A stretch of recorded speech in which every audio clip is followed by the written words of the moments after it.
मैं, शहर और वे दलित विमर्श की कहानी है।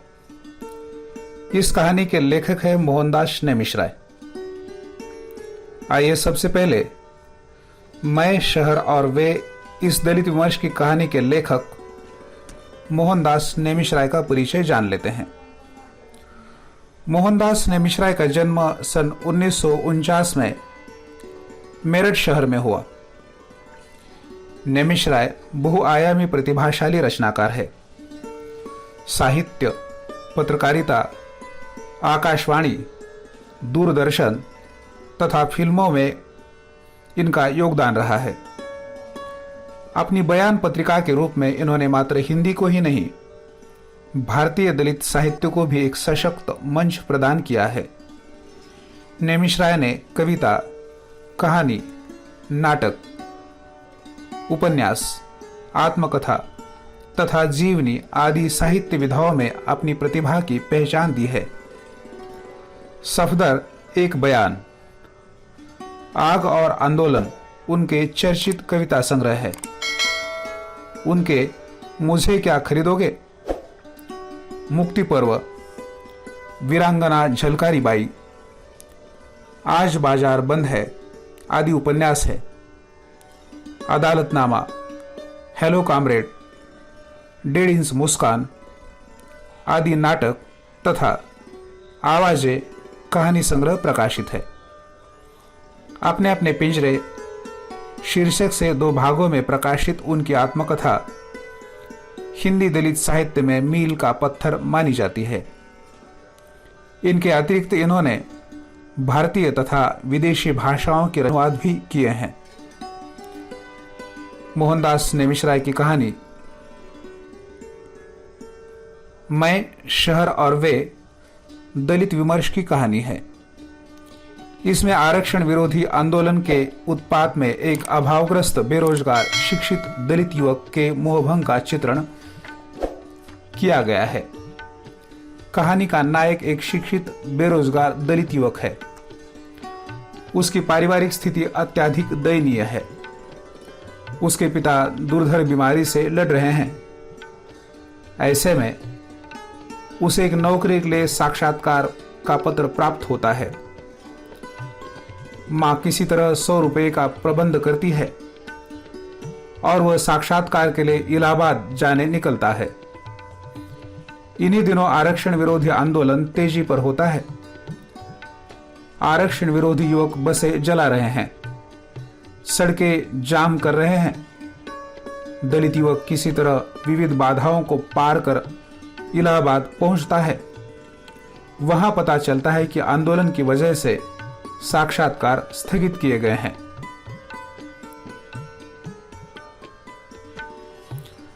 आइए सबसे पहले मैं, शहर और वे इस कहानी को पढ़ लेते हैं। उसके बाद प्रस्तुत कहानी का आशय आपको समझाया जाएगा। मैं, शहर और वे कहानी के लेखक है मोहनदास नेमिष-राय। घर से निकलते हुए मैंने देखा मां की आंखों में नमी उतर आई थी। जब कभी मैं शहर से बाहर जाता था, मां की आंखें वैसे ही भर आती थी और उनमें उदासी छा जाती। आंखों की कोर गीली हो जाती। पर आज मां की आंखों में कुछ अधिक गीलापन था। देखभाल कर जाइयो, सुना है भारी जुलूस निकला है। सारे शहर में हाय तौबा मची है। कहते हुए उसने 10-10 के 10 मुड़े तोड़े नोट मेरी हथेली पर रख दिए थे। मां 10 रुपए सैकड़ा के माहवार ब्याज पर। आंसुओं की बाढ़ से मां की आंखें अब तक पूरी तरह भीग चुकी थी। मुझसे छुपाने के लिए सिर पर ओढ़े पल्लू के कोने से उसने अपनी भीगी आंखें पोंछी। उसके भीतर वेदना की नदी उफान लेने लगी थी। मैं भीतर से बेचैन था। मां को बताना चाहता था इस शहर में ही नहीं सारे देश में आग लगी थी। आरक्षण के खिलाफ गली चौराहे तथा सड़कों पर लोग उमड़े थे। वे अपनी अपनी कुंठाओं से जूझ रहे थे। उनसे अलग मैं और मेरी जात के लोग अपने आप में सिमटे हुए थे। वे भीतर ही भीतर जल रहे थे, पर मेरे हाथों में न कोई झंडा था, न डंडा, न ही किसी के मकान दुकान जलाने के लिए मिट्टी का तेल या पेट्रोल था। भरी दोपहरी थी। मौसम पूरी तरह से गरमाया हुआ था। जमीन तप रही थी। गली से बाहर आते हुए 2 बज गए थे। अभी बस स्टैंड दूर था। मेरे कंधे पर वही पुराना किरमिच का बैग झूल रहा था। एक जोड़ी कपड़ों के नीचे 27 वर्षों में कमाई हुई डिग्रियां दबी हुई थी। इन्हीं के बीच वही कॉल लेटर था। महज कागज का एक टुकड़ा था, पर मेरे लिए वही मेरी आशाओं का मस्तूल था। बस स्टैंड पर वैसी भीड़ थी। आदमी किसी भी यात्रा पर जाए उसे भीड़ का एक अंग बनकर उससे जूझना ही पड़ता है। इधर से कोई बस आती और उधर से छापामार सैनिकों की तरह लोग एक दूसरे को धकियाते हुए बस में घुस जाते। शेष बड़बड़ाते हुए वहीं सड़क पर रह जाते। उनमें महिलाएं अधिक होती और बच्चे भी। भीड़ के बीच वे निरीह प्राणी बनकर केवल शोर ही मचा पाते। उनकी चीख पुकार सुनने की मुझे भी इलाहाबाद के लिए ट्रेन पकड़नी थी। कल वहां लिखित परीक्षा थी जिसमें मुझे बैठना था। 6 माह में यह दूसरी परीक्षा थी। बेरोजगारी का बोझ ढोते ढोते जैसे मैं थक गया था। पूरे 15 मिनट बाद रेलवे स्टेशन की बस आई जिसमें भीड़ कुछ कम थी। मैं 4-5 सवारियों के साथ बस में चढ़ गया था। बस आगे बढ़ी और मैं भीड़ में खो गया था, पर भीड़ से अलग थलग अपने आप को महसूस कर रहा था। आंसुओं से भरी आंखों के साथ मां का उदास चेहरा अभी भी मेरी आंखों के सामने था। मां ने किराए के लिए 100 रुपए जुटाने के लिए किस किस के आगे हाथ नहीं पसारे होंगे। बाप 20 दिनों से अस्पताल में था। उसे अपनी जान बचानी मुश्किल हो रही थी। फिर मुझे वह क्या दे पाता। वह स्वयं ही लाचार था। चलते हुए देख भी नहीं पाया था। अस्पताल में बाप तिल तिल कर मर रहा था और वैधवी की तैयारी करते हुए घर में मां तिल तिल कर जीने का प्रयास कर रही थी। मेरी गिनती न मरे हुओं में थी और न जिंदा लोगों में।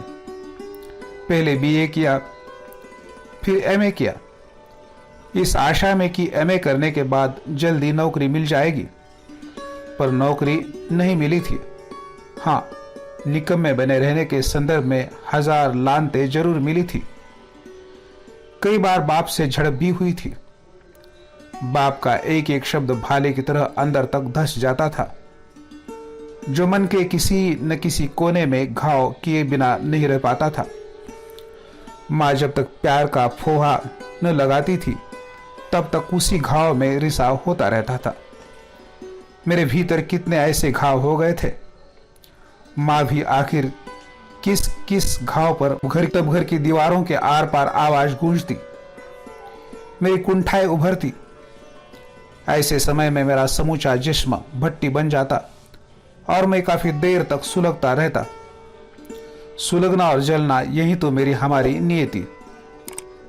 अचानक मेरे विचार तंद्रा टूट गई थी। बस को बीच सड़क में रोक लिया गया था। बाहर से शोर उभरने लगा था। तरह तरह की आवाजें, नारेबाजी से परिवेश गूंजने लगा था। हमारी बस भीड़ तंत्र से घिर गई थी।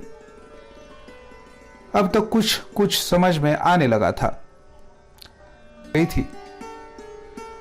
अब तक कुछ समझ में आने लगा था। अचानक 10-12 लड़के बस में घुस गए थे। उनके हाथों में झंडे और डंडे दोनों थे। देखने में वे खाते पीते घरों के लगते थे। चलो चलो नीचे उतरो सब, बस खाली करो, उनमें से एक दो ने गरजते हुए कहा। सवारियों के बीच से किसी ने पूछने की हिम्मत जुटाई थी,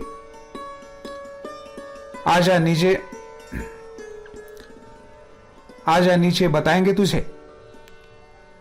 उन्हीं लड़कों में से 2-3 ने जवाब दिया था। महज तमाशबीन कंडक्टर को जैसे सांप सूख गया था। लोग एक दूसरे से सवाल जवाब कर रहे थे, पर डरे और सहमे हुए, बीच बीच में खुसर फुसर। तभी उनमें से 2-3 फिर दहाड़े,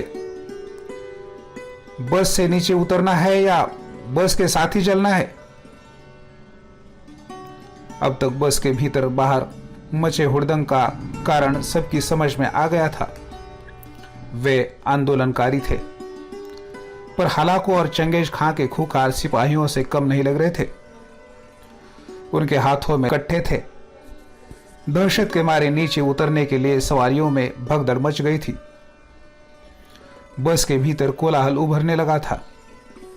मैं भीड़ में मिलकर फिर नीचे आ गया था। सभी सवारियां नीचे आ गई थी। नीचे और भी आंदोलनकारी जमा थे। कुछ के हाथों में मिट्टी के तेल के टिन थे तथा कुछ बोतलों में पेट्रोल लिए थे। तभी किसी ने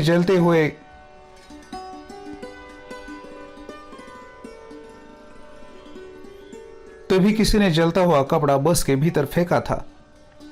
थोड़ी देर में ही पूरी बस आग की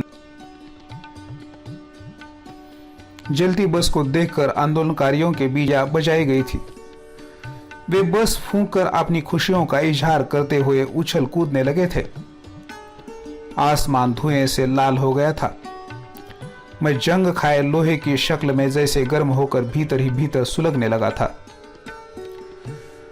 परिवेश में जाति विशेष के आधार पर पहले से बनाए नारे गूंजने लगे थे। मेरी जात के नेताओं के रिश्ते जानवरों से बनाए जा रहे थे। अजीब सी हुल्लड़बाजी, तरह तरह के व्यंग्य। कुछ लोग जलती बस को देखकर मजा ले रहे थे तो कुछ आंदोलनकारियों के मुंह से निकलते नारे सुनकर नेताओं की मां बहनों के साथ आग जलाऊ दस्ते मनचाहे रिश्ते बनाते हुए हो होकर हंस रहे थे। वे रचना नहीं, ध्वंस के संवाहक थे। यहां से पटेल नगर शुरू होता था। बस्ती के बीचों बीच शहर के सबसे सुंदर यहां से पटेल नगर शुरू होता था। बस्ती के बीचों बीच शहर की सबसे सुंदर और टिकाऊ सड़क थी जिसे खोद लिया गया था। अब वह बदशक्ल थी। उसी के जख्मी सीने को रोनते हुए लोग पैदल चले जा रहे थे। मैं भी उन्हीं में शामिल हो गया था। 2:30 बज गए थे। 4 बजे की ट्रेन थी। यहां से स्टेशन लगभग 4 किलोमीटर दूर था। मेरे पांव उबड़ खाबड़ रास्ते पर बढ़ने लगे थे। लगभग 1 किलोमीटर लंबी सड़क खोद दी गई थी। कहीं कहीं खाली ड्रम डाल दिए गए थे। थी तो केवल भीड़। लोग अपने अपने हिस्से की गालियां दोहराते हुए गिरते पड़ते चले जा रहे थे।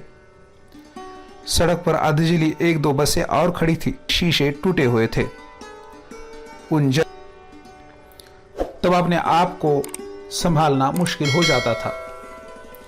पत्थरों के ढेर के रूप में 1 किलोमीटर लंबी सड़क पार करते करते आधा घंटा लग गया था। पूसा रोड की सड़क वैसे ही साफ तथा चमकीली थी, पर वहां कोई बस न थी।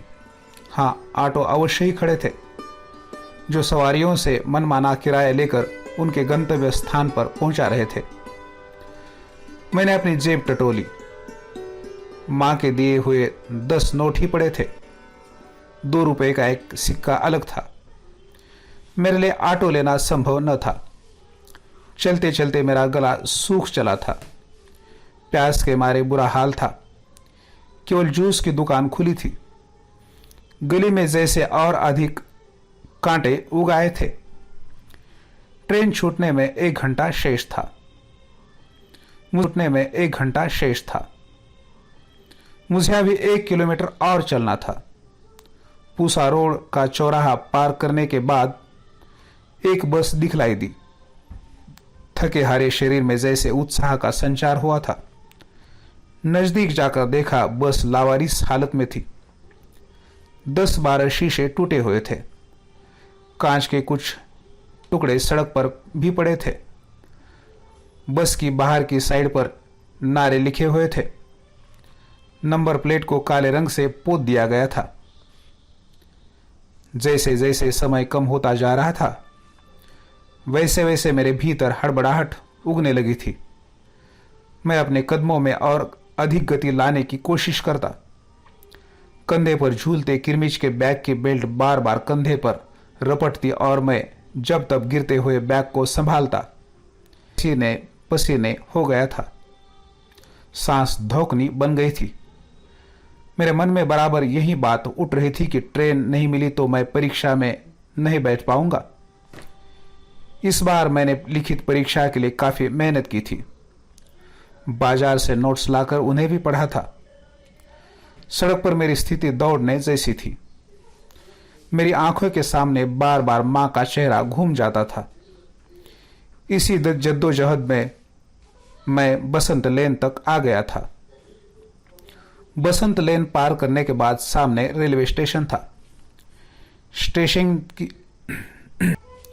स्टेशन की बिल्डिंग ऊपर लगी घड़ी की बड़ी सुई 50 पर थी, यानी 4 बजने में केवल 10 मिनट शेष थे।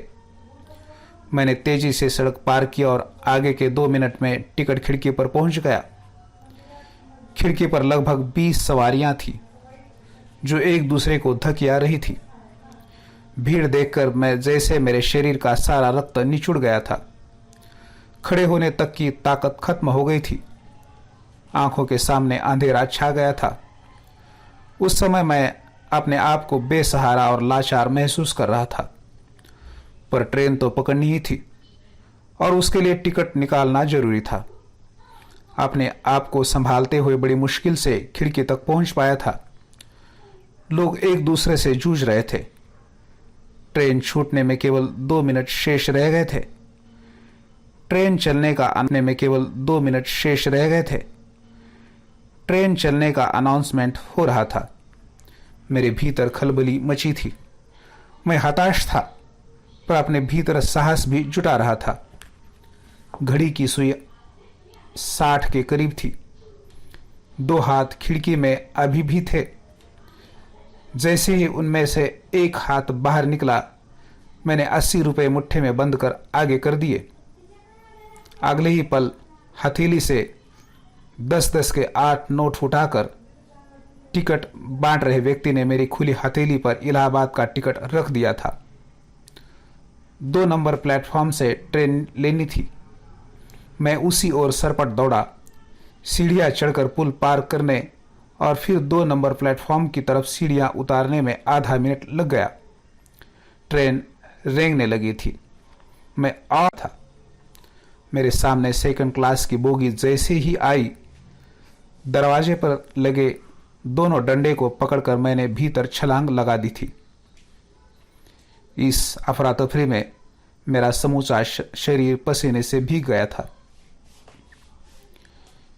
इस अफरा तफरी में मेरा समूचा शरीर पसीने में भीग गया था। इस अफरा तफरी में मेरा समूचा शरीर पसीने से भीग गया था। प्यास के मारे गला और भी खुश्क हो गया था। थूक तक निगलने न बनता था। स्टेशन पीछे छूटने लगा था। मुझे कंपार्टमेंट में जरा सी भी जगह न मिल सकी थी। मैं वापस लौटकर फिर बाहर की ओर आ गया था। बाहर खड़े होने की जगह थी और बैठने की भी। मैं वहीं फर्श पर बैठ गया था। आखिर कब तक खड़ा रहता? टांगे तो पहले से ही थक चली थी। नए स्टेशन आ जा रहे थे। कुछ मिनट के लिए ट्रेन रुकती, फिर आगे चल पड़ती। कुछ सवारी चढ़ती थी तो कुछ उतरती। शाम घिर आई थी। अंदर बैठे लोगों में आरक्षण के सवाल पर बहस होने लगी थी। मेरे कानों में जैसे पिघला शीशा रेंगने लगा हो। वे आरक्षण लेने वालों को गालियां दे रहे थे। रात घिर आई थी। अंदर अभी भी बहस जारी थी। बाहर नंगे फर्श पर बिछे लोग ऊँघने लगे थे। मेरी पलकें भी नींद से बंद होने लगी थी, पर उनके तीखे व्यंग्य सुनकर मेरी नींद उचट जाती थी, जैसे उनमें से हर एक मुझ पर हथौड़े से वार कर रहा था। मेरा शरीर कांपने लगा था। न जाने कब मेरे शरीर पर मिट्टी का तेल या पेट्रोल डालकर वे मुझे जला दे। मैं घर से दूर था। तेज गति से पटरियों पर मुझे और दूर लिए जा रही थी। अचानक ट्रेन के मजबूत पहिए में ब्रेक लग गए थे। लोहे के मजबूत पहिए से ब्रेक की ठोस पट्टी के घर्षण से तेज आवाज हुई थी। चारों ओर से जैसे हमलावर ट्रेन पर टूट पड़ने को चले आ रहे थे। थोड़ी देर में ट्रेन रुक गई। मेरी चीख निकलते निकलते बची। चारों ओर अंधेरा था। उस अंधेरे में जैसे अनजानी अनचाही परछाइयों ने मुझे घेर लिया था। मेरा शरीर फिर पसीने से भीग गया था। सभी तरह से शोर उभरने लगा था। अलग अलग आवाजें आने लगी थी, पर मेरे भीतर चुप्पी थी। बाहर अजीब तरह का कोलाहल था। कुछ देर बाद ट्रेन पुनः चली। कोई बता रहा था पटरी पर एक आदमी चलते हुए कट गया था। मैंने सुना कोई कह रहा था चलते हुए कट गया था। मैंने सुना कोई कह रहा था अबे खुद को जलाकर मारने से क्या होगा, इन सालों को ही मारना चाहिए। हाँ, आरक्षण खाने वालों को ही जलाकर मार देना चाहिए। न ससुरे ने 1.5 चमार होंगे और न इन्हें आरक्षण ही मिलेगा। कंपार्टमेंट में बैठे कुछ लोग मेरी जात के लोगों को भय की सिहरन मेरे शरीर में चींटियां सी चलने लगी थी। कल ही तो अखबार में खबर थी, किसी रास्ते पर चलते युवक को आरक्षण विरोधियों ने जलाकर मार दिया था। उनके हाथ में एक पर्ची रख दी थी, जिसका आशय था कि उसने आरक्षण के विरोध में आत्मदाह कर लिया था। कहीं ये सब मिलकर मुझे भी तो न जला दे। मेरे पास तो जाति का प्रमाण पत्र भी था और कॉल लेटर भी। रिक्तियां भी आरक्षित थी।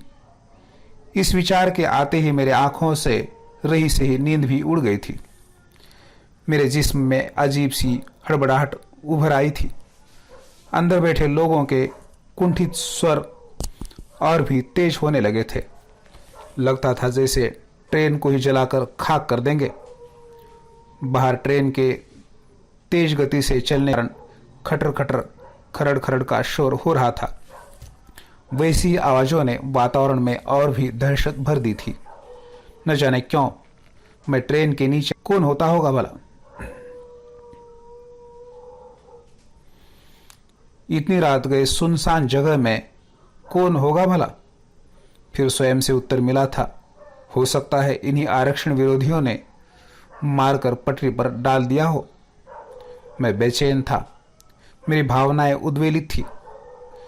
जातीयता की अस्मिता तार तार हो रही थी। नंगे फर्श पर गठरी बना मेरा शरीर न जाने कितनी तरह की वेदनाओं से भर गया था। रात भर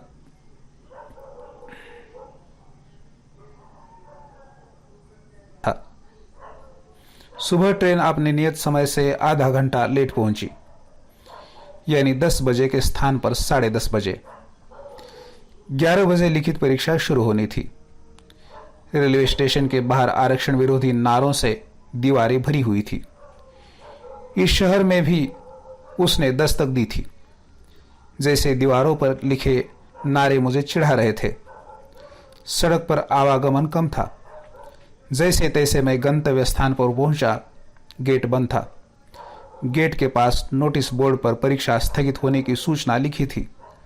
मैंने कई बार वह सूचना पढ़ी थी, फिर भी मुझे विश्वास न हो रहा था। मैं हतप्रभ था। ऑफिस पूरी तरह बंद था। बाहर केवल चौकीदार उबासी ले रहा था। लिखित परीक्षा देने आए सभी लड़के मेरी जात के थे। उनमें कुछ ऑफिस वालों को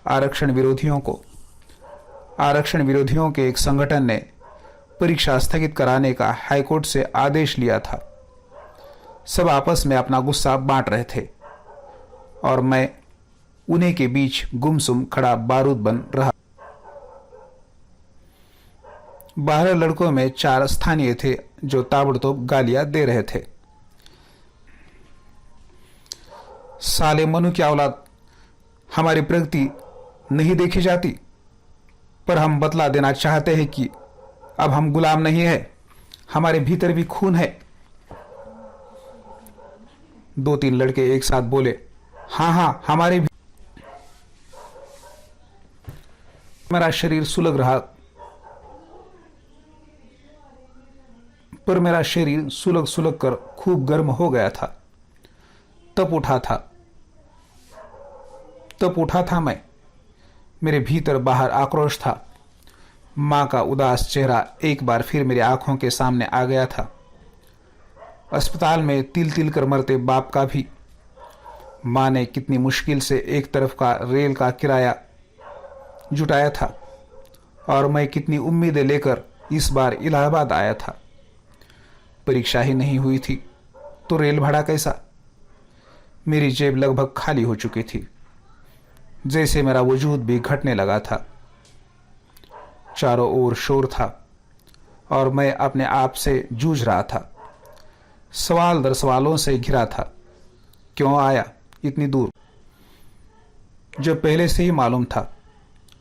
आरक्षण विरोधियों ने समूचे देश में ही नफरत की सुरंगें बिछा दी थी, जिनमें एक एक कर विस्फोट होने लगे, जबकि मेरी जेब में तो कुल 5 रुपए शेष रह गए थे और 500 किलोमीटर का सफर अभी तय करना था।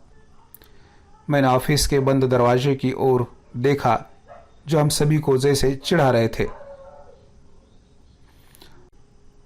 आरक्षण विरोधियों ने उनके उस पार जाने का निषेध जो करा दिया था।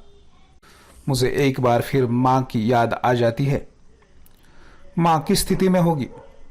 हो सकता है अस्पताल के जनरल वार्ड के किसी बिस्तर पर पड़े हुए मेरे बाप को दवाई पिलाते हुए उसे झूठी तसल्ली दे रही हो। इलाहाबाद में परीक्षा देकर उनके लिए आशाओं की गठरी बांधकर वापस लौटेगा। उसके पास सपने तो वे थे, मेरे पास तो वे भी नहीं। आरक्षण विरोधियों ने मुझसे वे छीन लिए थे। मैं अपने थके से शरीर को ठेलते हुए खाली सड़क पर आ गया था।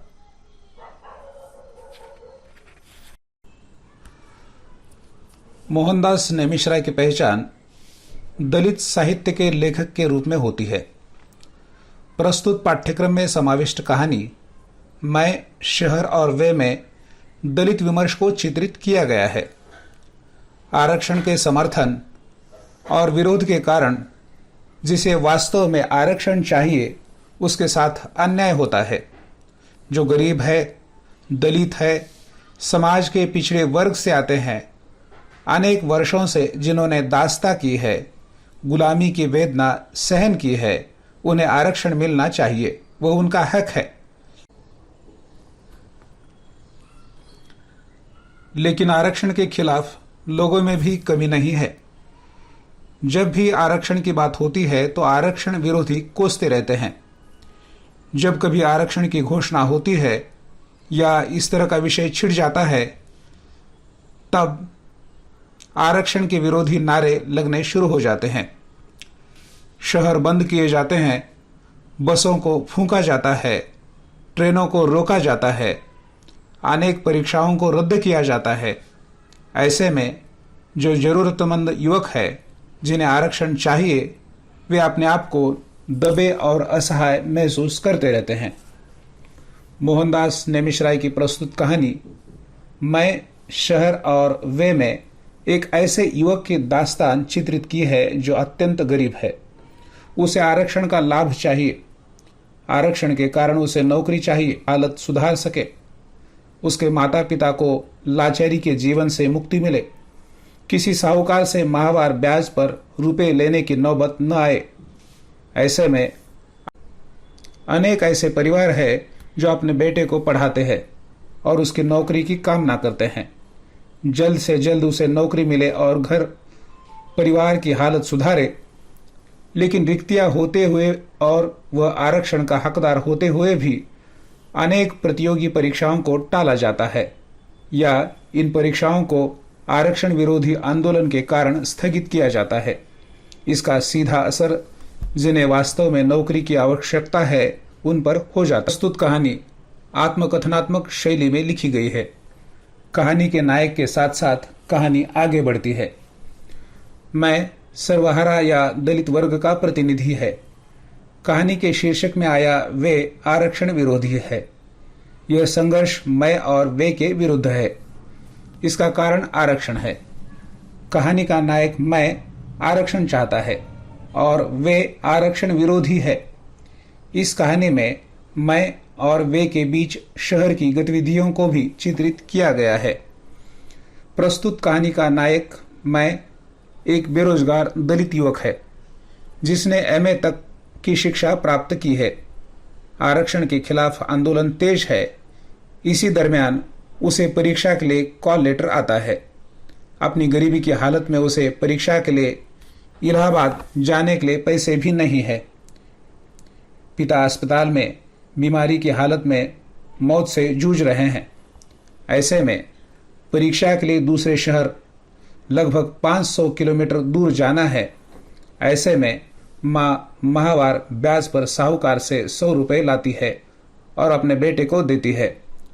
माँ की भीगी आंखों में बेटे के भविष्य के सुनहरे सपने हैं। आरक्षण के विरोध के कारण सारे शहर में आरक्षण विरोधी पोस्टर चिपके हैं। आरक्षण विरोधी नारे लग रहे हैं। सारे शहर में आग लगी है। आरक्षण के खिलाफ गली चौराहे तथा सड़कों पर लोग उमड़ पड़े हैं, तो दूसरी ओर दलित लोग अपने आप को असहाय महसूस करते हुए तमाशबीन के गवाह बन चुके हैं। बसों से लोगों को उतारा जाता है। जो बस से उतरना नहीं चाहते उन्हें बस के साथ जलाने की धमकी दी जाती है। मिट्टी के तेल और पेट्रोल डालकर बसों को जलाया जाता है। दलितों के खिलाफ नारे लगाए जाते हैं। जलती बस को देखकर आंदोलनकारी मजा लेते हैं, नारे लगाते हैं। कुछ बसों के शीशे भी तोड़े जाते हैं। कुछ बसों के शीशे भी तोड़े जाते हैं। शहर को विध्वंस का शिकार बनाया जाता है। जिस ट्रेन से कहानी का नायक परीक्षा के लिए निकला था, उसी ट्रेन के अंदर बाहर आरक्षण विरोधियों का ही स्वर था। ट्रेन के अंदर आरक्षण के विरोध में चर्चाएं छिड़ जाती है। नायक को इस बात का डर कि उसे भी कोई नुकसान पहुंचाए। आरक्षण विरोधी ट्रेन पर भी हमला करते हैं। ट्रेन को भी रोका जाता है। अजीब सी चीखें सुनाई देती है। रात का समय होने के कारण चहुओर अंधेरा ही अंधेरा है। कोई बताता है कि कोई ट्रेन से कटकर मर गया है। इस अजीब स्थिति के कारण कहानी का नायक रात भर सो भी न सका। सुबह ट्रेन नियत समय से आधा घंटे की देरी से पहुंचती है। इलाहाबाद में भी आरक्षण विरोधी पोस्टर चिपके थे। नायक जैसे तैसे परीक्षा स्थल पहुंच जाता है, लेकिन वहां उसे परीक्षा के स्थगित होने का नोटिस दिखाई देता है। कुछ छात्र जो परीक्षा के लिए इसी तरह आए थे, वे आरक्षण विरोधियों को कोसते हैं। कहते हैं कि वे भी अब गुलाम नहीं हैं, उनके भीतर भी खून है। लेकिन कहानी के नायक के चेहरे के सामने अपनी माँ का चेहरा था। अस्पताल में तिल तिल कर मरते बाप का चेहरा था। माँ ने बहुत ही मुश्किल से रेल का किराया जुटाया था। वह उम्मीद के साथ इलाहाबाद आया था। परीक्षा भी नहीं हुई और जेब भी खाली हुई। जेब में बस 5 रुपए थे और 500 किलोमीटर का सफर अभी तय। माँ जैसे अस्पताल के जनरल वार्ड में पिता को दवाई पिलाते हुए झूठी तसल्ली देती होगी कि उसका बेटा इलाहाबाद में परीक्षा देकर उनके लिए आशाओं की गठरी बांधकर वापस लौटेगा। माता पिता के लिए सपने थे, लेकिन कहानी के नायक के पास तो सपने भी नहीं है। इस प्रकार कहानीकार मोहनदास नेमिष राय ने इस कहानी में एक ऐसे युवक की विडंबना को चित्रित किया है जो आरक्षण विरोधी आंदोलन के कारण पूरी तरह से असहाय एवं दयनीय स्थिति भुगत रहा है। छात्रों, यह वीडियो आपको पसंद आया होगा। इसी तरह आप वीडियो देखना चाहते हैं तो इस चैनल को लाइक, शेयर और सब्सक्राइब करना न भूलें।